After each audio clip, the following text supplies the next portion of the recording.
It's Paul Joseph Watson with Infowars.com, and we're joined by the always informative Syrian Girl, who, as most of you will probably know, is now well known as an outspoken critic of NATO's agenda to destabilize Syria and impose the same kind of reign of terror in that country that we've already witnessed in Libya. Syrian Girl, welcome to the show.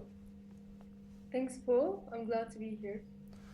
So we've had yet another terrorist car bombing in Syria today, at least 9 dead, hundreds injured, and of course the coverage that I've read so far this afternoon is basically The Guardian again defaulting to the baseless conspiracy theory put out by the Free Syrian Army that Assad staged the bombing. Again, you know, when anybody else talks about false flag terror, they're crazy, but when it's to target somebody who they want to topple regime change, it's perfectly rational. So it seems clear to me, Syrian Girl, that Ambassador Susan Rice has followed up on a veiled threat from last week that Syria would be hit with more attacks unless Assad gives up power. It certainly does. I mean, she didn't hide it very well, and also the same thing could be seen on the U.S. Embassy's messages on their Facebook wall. You know, these attacks would stop if Assad would just stand down. And it's the NATO powers that are set on destabilizing Syria. They're setting up all these explosions. They're using Al Qaeda as a scapegoat. You know, I'm sure the puppets inside Al Qaeda, which are inside Syria right now, are setting up some of the explosives and some of the suicide bombings. But because of the magnitude of these bombs, you know, they're quite sophisticated. So in my opinion, it's clear that technological powers that are setting these bombs up, and in order to destabilize Syria, to keep the momentum of this going, to create a civil war, and to show the Syrian government that they're not too far from where NATO can get to them. So it's basically a threat. And what was hit in Deir ez-Zor today, Deir ez-Zor is a town close to the Iraqi border, and a military area was hit, and there was civilian deaths because there were civilians around it. It was actually a military position, and the thing is, the public opinion inside Syria right now, there's people who are in the middle like me. They're not supportive of the NATO intervention, but they're not supportive of the government either. So we call them the patriotic opposition. But the people who are pro the government are actually starting to lose hope, because they say, well, the government is not protecting us, they're not doing their job. And so it does look bad on the government for these explosions to happen. The conspiracy theory that doesn't have any basis in this case, that the government is behind these bombings, is a little bit ridiculous, because the government would love to have all quiet in Syria, for people to stand down, because, and my family included, people are afraid to go to work, people are afraid to leave their house, people are afraid to go shopping. So the whole country's at a standstill. And these bombings just look bad for the government. It collapses Syria's economy, and it only serves the agenda of the enemies of Syria. So that's, you have to ask who benefits. Well, they've gone basically from calling the presence in Syria of Al Qaeda a conspiracy theory to openly admitting it. I mean, we had Secretary of Defense Leon Panetta this week said that Al Qaeda was present in the country, and then also Ban Ki-moon of the UN said that Al Qaeda was behind the deadliest bombing so far in the tensions last week in Damascus. And we also had this Washington Post article which admits that the US is now coordinating with Gulf Arab countries, arming these NATO-backed terrorists, and that the UN ceasefire is ostensibly a delaying tactic to help these rebels reorganize. So, bearing in mind we know the fact they were airlifted in from Libya after helping to overthrow Gaddafi, can you explain to us why, according to Hillary Clinton herself, NATO and the US are on the same side as Al Qaeda in Syria? Well, I think the thing to remember is the US, NATO, and Al Qaeda have always been on the same side. They've been on the same side since the inception of Al Qaeda by the CIA in Afghanistan, and it's only been um, this facade of being against Al Qaeda. They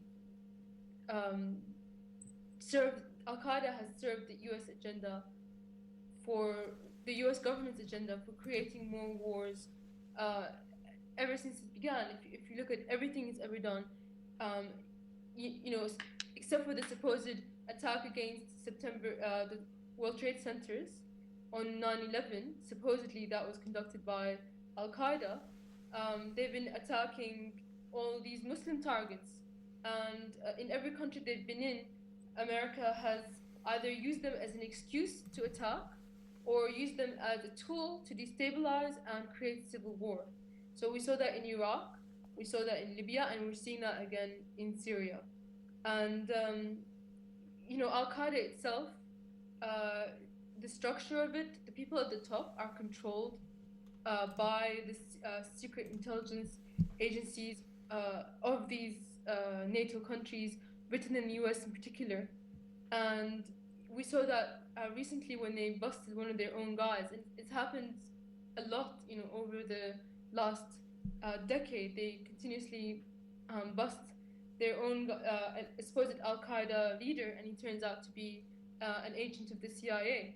So it's not a surprise to see once again that Al Qaeda is serving the interests of NATO in Syria. It's only surprising to us that they're so out in the open about it now. That's the biggest surprise.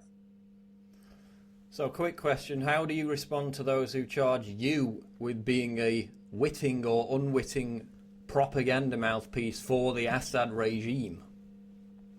I think it's just a way to delegitimize my position and my opinion. I've never said anything that meant that I have any connection to the government whatsoever. But it's a way for those that dislike what I'm saying to try to basically wash it away. But I think even if somebody is pro the government, doesn't mean that their opinion doesn't matter. I have friends who are pro the government, and I have friends who are anti the government. But I'm not going to hate either side just because of the way that they feel about our government. You know, just as you're not going to stab someone if they support the Queen, surely. So it's not, you know, it's absolutely not true in the first place. And the reason they say that I am connected to the government is clear, and that's because they don't like what I'm saying. Now, speaking of propaganda mouthpieces in one sense, I'm interested, what do you think of our friend Dany Dayam, or Syria Dany as he's known, who, you know, at one time was given this almost daily platform by CNN to literally beg for a US or even Israeli military invasion, but has now seemingly disappeared off the radar? Why do you think that is? Well, you know, he's been a complete traitor from the start, and for many months, patriotic Syrians have been documenting his contradiction and his lies, because he's contradicted himself about how many times he was shot. And then a video surfaced about where he staged an interview with CNN. And for 2 weeks, this video was online, widely available, but nothing happened. And only when Infowars picked up the story did CNN feel that it was time to act on it. So I think that the fact that he was exposed for what he was is Infowars' doing.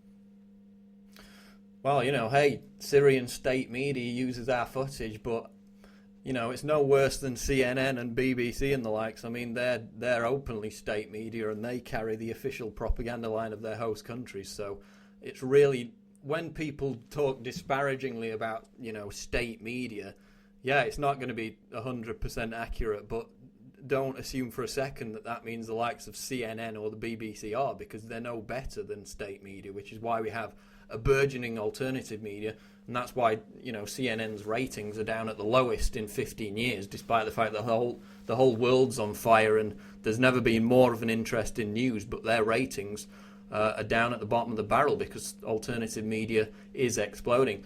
And I want to broaden out a little bit now and talk about the truth movement in general. Why do you think there's kind of a dearth of women, female activists in the truth movement, and what can we do to encourage more to get involved? Well, I think socially it's not as acceptable for a woman to be outspoken and opinionated as it is for a man. And that could be the reason why a lot of women shy away from openly talking about politics and war and conspiracy fact or conspiracy theory. So this could be one of the reasons. I don't know what you could do about that because it's a problem for all of society.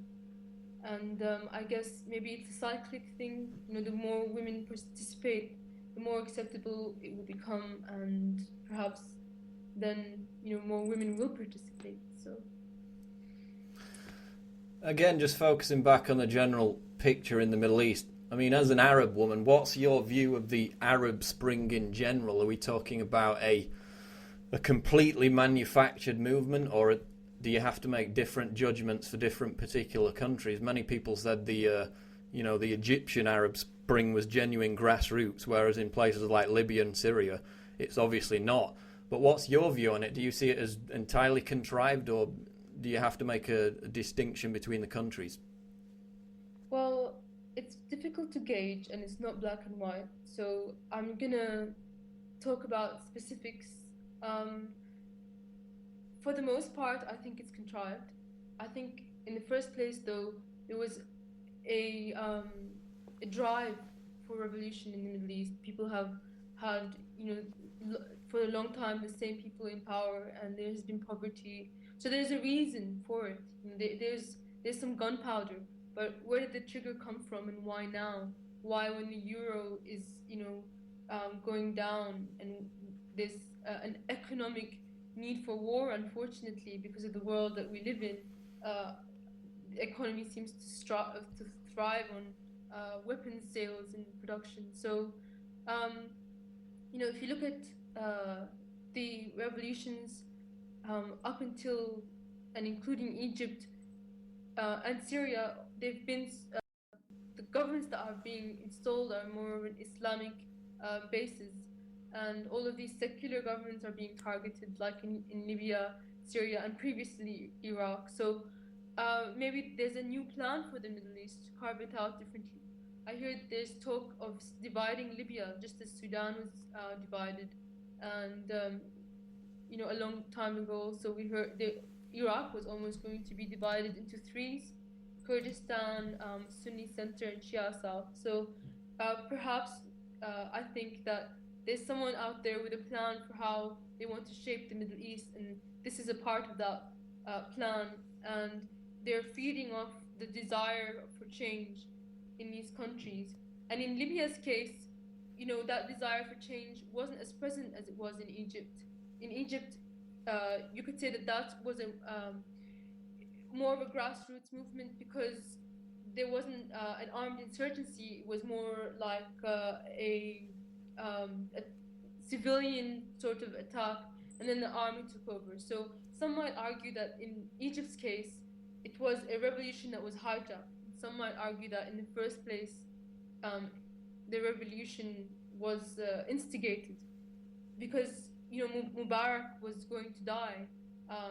He's ill, so his death could have caused a power vacuum, and perhaps creating a revolution now while maintaining the same military in power. It's just a way for steam to be blown off, where in fact in Egypt nothing much has changed, only now it's more Islamic. So you have to judge individually. But in Bahrain's case, Bahrain is a revolution that's never talked about in the Western media. Well, not never, but hardly ever. It's totally ignored. But that, I think, it has more legitimacy to be grassroots.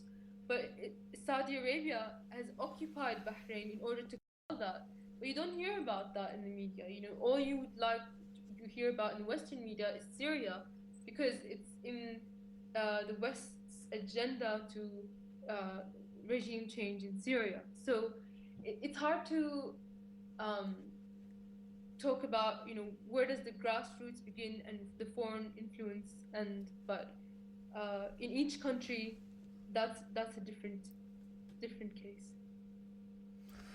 So, Syrian Girl, I mean, you've had a massive impact in the alternative media in just the short time that you've been public with your YouTube channel and, of course, your many interviews, including on the Alex Jones Show. What can we expect to see from Syrian Girl in the near future? I've heard whispers that you may be turning your sights on exposing the wider aspects of the New World Order agenda. Well, I would like to talk about body scanners and biometric identity, the wider. I'd like to talk about this, the structure of secret societies and the world powers. There's a lot to talk about. It's just a matter of time, but the problem is at the moment Syria is what my priority is, because obviously it's my country. So maybe when things calm down, I will be planning on something like that. Well, it's been great to have you on the show, Syrian Girl, and it looks like we're probably going to see you on the Infowars Nightly News on Monday, which I'll be hosting, so we look forward to that. Again, congratulations on the great work that you've been doing. Your YouTube channel is, of course, wildly popular. We're going to put links to that in this video, as well as to your Twitter and Facebook.